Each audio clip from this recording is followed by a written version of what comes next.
Hello friends, this is Mohammed Sharif. अपने इस educational YouTube account में मैं आपका फिर से वेलकम करता हूँ। इस अकाउंट के थ्रू मैं आपको इंग्लिश सब्जेक्ट की काफ़ी सारी अपडेट्स देता आया हूँ और आज के इस एपिसोड में मैं इंग्लिश मीडियम के स्टैंडर्ड 10 की एक पोएम है जिसका नाम है डस्ट ऑफ स्नो, उसका एक्सप्लेनेशन आपको देने वाला हूँ। It's a very short and simple poem and the poet of this poem is Robert Frost.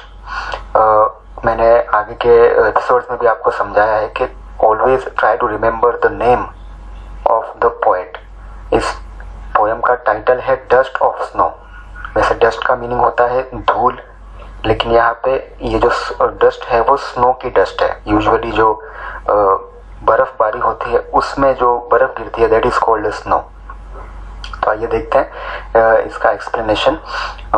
Again repeat करूंगा कि ये जो पोएम है वो रॉबर्ट फ्रॉस्ट ने लिखी है and he is an American poet. कोशिश करिए कि आपके एग्जाम में कोई भी पोएम का अगर आंसर आपको लिखना है तो पोएट का नाम भी लिखें और उस पोएम का शॉर्ट इंट्रोडक्शन लिखें। Robert Frost is an American poet who is usually considered a realistic poet. उनकी जो पोएम्स होती हैं वो वैसे तो बहुत शॉर्ट होती हैं, लेकिन उसके जो मीनिंग्स है वो काफ़ी डीप होते हैं। Let's see, this poem has been written in 2 stanzas. It has 8 lines and it has a very good rhyming scheme also. बहुत शॉर्ट पोएम है लेकिन राइमिंग स्कीम काफ़ी अच्छी है इसकी। In the first stanza, poet says, "The way a crow shook down on me, the dust of snow from a hemlock tree." Next stanza, "Has given my heart a change of mood and saved some part of a day I had rued." This is the end of the poem. It's a very simple 8-line poem. अगर हम उसको line by line समझेंगे तो we can say कि poet एक जगह पे कहीं पे खड़े हैं और सडनली पोएट के ऊपर एक ये जो हेमलॉक ट्री के पास में जो खड़े हैं वहां से किसी क्रो ने उस ट्री के ऊपर जो बर्फ जमी है उसको हल्के से उसकी मूवमेंट की वजह से गिरा दिया। क्रो की मूवमेंट की वजह से वो बर्फ की जो धूल है या बर्फ है वो गिरती है पोएट के ऊपर। और इस स्लाइड में भी आप इस पिक्चर में भी देख सकते हैं किस तरह से वो बर्फ उन पे गिरी होगी। अब पोएट वहां पे क्यों खड़े हैं, what is the reason and शायद वो उनका मूड एक्चुअली क्या है, उसके लिए उन्होंने पर्टिकुलर यहाँ पे कोई वर्ड इस स्टांजा में यूज नहीं किया है, लेकिन उन्होंने कुछ इंडिकेशन दी है आगे की लाइन, आगे के स्टांजा में कि एक डस्ट ऑफ स्नो उनके ऊपर गिरी तो उससे क्या चेंज हुआ।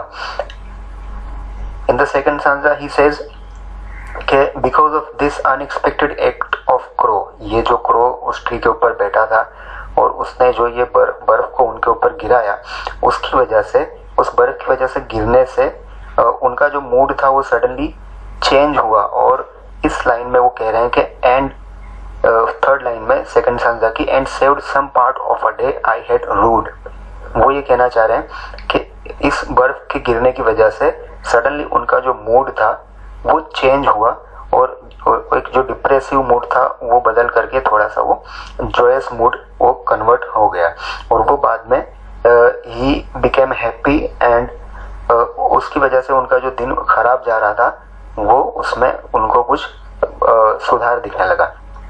अब ये लाइन टू लाइन हम इस तरह से इसको समझ सकते हैं। ये इसकी एक समरी है एंड फॉर योर हेल्प मैंने आगे की स्लाइड में इसकी समरी को ऐड भी किया है, लेकिन summary is a very short thing. हमको अगर पोएम को अच्छे से समझना है तो हमको उसे बिटवीन द लाइंस उसके जो हिडन मीनिंग्स हैं वो भी समझने होंगे।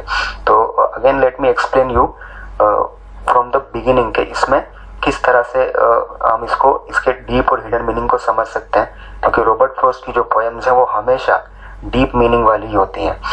यहाँ पे एक ग्लोसरी के लिए आपको मैं बता दूं, एक सिंपल ये जो हेमलॉक ट्री है उसका मीनिंग यहाँ पे दिया और उसको हमको समझना जरूरी है। हेमलॉक, अ पॉइजनस प्लांट या tree with small white flowers. ये जो ट्री होता है ये यूजुअली पॉइजनस होता है, इसमें इसके जो पत्ते हैं वो जहरीले होते हैं। अब पोएट ने इस स्टांजा में, इस पोएम फर्स्ट स्टांजा में क्रो और हेमलॉक ट्री, इन दोनों चीज़ों को यूज़ किया है। उसका क्या रीज़न है, लेट अस अंडरस्टैंड। यूजुअली होता क्या है फ्रेंड्स कि काफ़ी मर्तबा हम किसी ना किसी वजह से डिप्रेशन में या किसी बैड या सैड फीलिंग में अपने आप को पाते हैं, और ये जो है उसके कोई भी अलग अलग रीज़न हो सकते हैं, और सिचुएशन से हम चाहते हुए भी कभी बाहर नहीं निकल पाते। तो इसी तरह से पोएट भी किसी दिन शायद एक डिप्रेसिव मूड में है और वो एक हेमलॉक ट्री के नीचे खड़े हुए हैं। अब वो डिप्रेसिव मूड में है, ऐसा उन्होंने सिंबॉलिकली हमको दो चीज़ों की हेल्प से बताया है। एक तो क्रो, जो यूजुअली डर और कह सकते हैं कि फियर का मतलब एक सिंबल है, और जो हेमलॉक ट्री है वो ऑलरेडी एक पॉइजनस ट्री है, और उसका पॉइजनस होना ही मतलब सबसे बड़ी एक डर की और डेथ की एक निशानी है।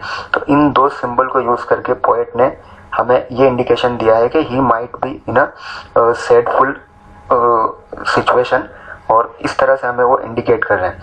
लेकिन वहाँ पे आगे उन्होंने एक कॉन्ट्रास्टिंग एलिमेंट को यूज़ किया है कि जो क्रो है वो वैसे तो डर की या एक डिप्रेशन की निशानी है, लेकिन वो बैठा है और वो बैठा हुआ है हेमलॉक ट्री के ऊपर, लेकिन उस ट्री के ऊपर स्नो जमी हुई है, और जो स्नो होती है वो यूजुअली ब्राइटनेस और खुशी और जॉय का सिंबल है। यूजुअली आपने कभी भी एक्चुअली फिल्मों में भी देखा होगा, या क्रिसमस के टाइम पे भी आप लोगों ने ये नोटिस किया होगा कि बर्फ और स्नो को यूटिलाइज किया जाता है खुशी का इजहार करने के लिए। तो इस तरह से पोएट ने दो कॉन्ट्रास्टिंग एलिमेंट को यूज़ किया है। एक तो हेमलॉक ट्री जो पॉइजनस है, और क्रो, ये दोनों नेगेटिविटी की निशानी है, और सामने उस ट्री के ऊपर जो बर्फ जमी है वो उसका अपोजिट है ना, उसमें पॉजिटिविटी की निशानी है।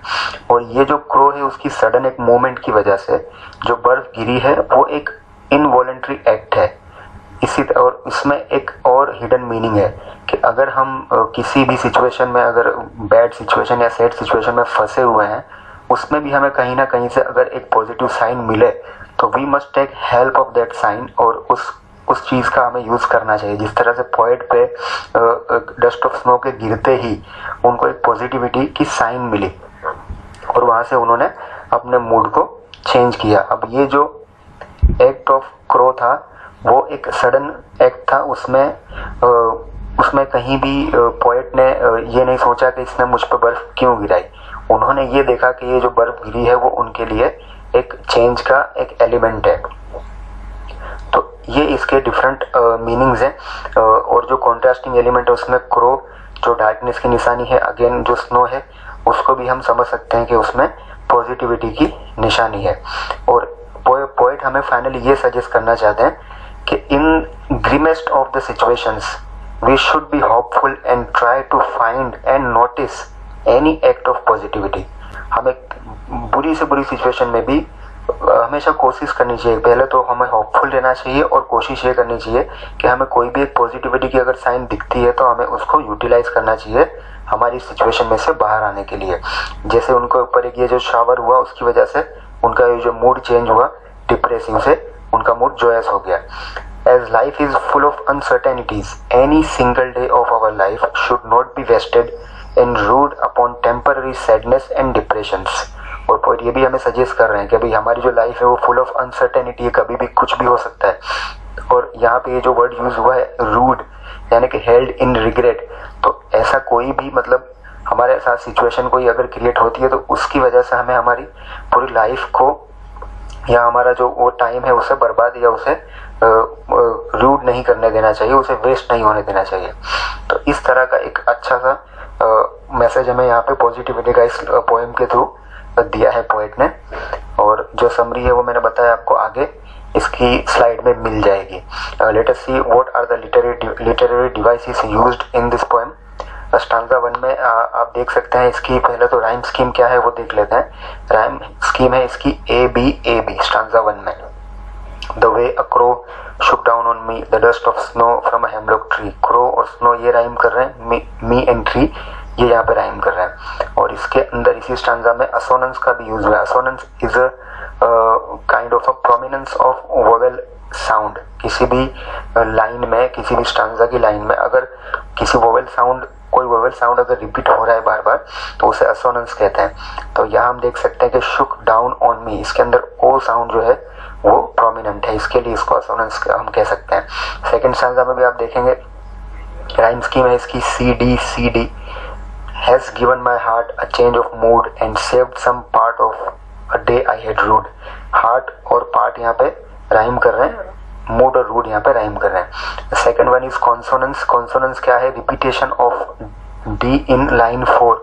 यहाँ पे जो कॉन्सोनेंट होता है, एक होता है वोवेल, दूसरा होता है कॉन्सोनेंट। कॉन्सोनेंट का जो साउंड है अगर वो रिपीट होगा किसी भी लाइन में तो दैट इज कॉल्ड कॉन्सोनेंट। यहाँ पे लाइन 4 में हम देख सकते हैं ड साउंड है, of a day I had rued, day had and rued, यहाँ पे ड साउंड रिपीट हो रहा है। और एलिट्रेशन है जो कि लाइन 1 और 3, फर्स्ट और थर्ड में हम नोटिस कर सकते हैं कि हैज और हार्ट में ह साउंड रिपीट हुआ है और सेव्ड एंड सम पार्ट में स साउंड रिपीट हुआ है। तो these are some literary devices used in this poem. और सिंपल पोएम है, इसमें क्वेश्चंस जो आप अगर नोटिस करें तो कुछ सिंपल क्वेश्चंस भी अराइज हो सकते हैं कि इसमें जो पोएट थे वो कहाँ खड़े थे और उस पर डस्ट ऑफ स्नो कैसे गिरी, ऐसे कुछ सिंपल क्वेश्चंस इसमें आ सकते हैं। और पोएम का हिडन मीनिंग या इंटरनल मीनिंग, मैसेज क्या है, उसका सेंट्रल आइडिया क्या है, वो भी मैंने आपको अच्छे से एक्सप्लेन किया है। तो ये भी एक आपका क्वेश्चन हो सकता है एग्जाम में, सेंट्रल आइडिया का।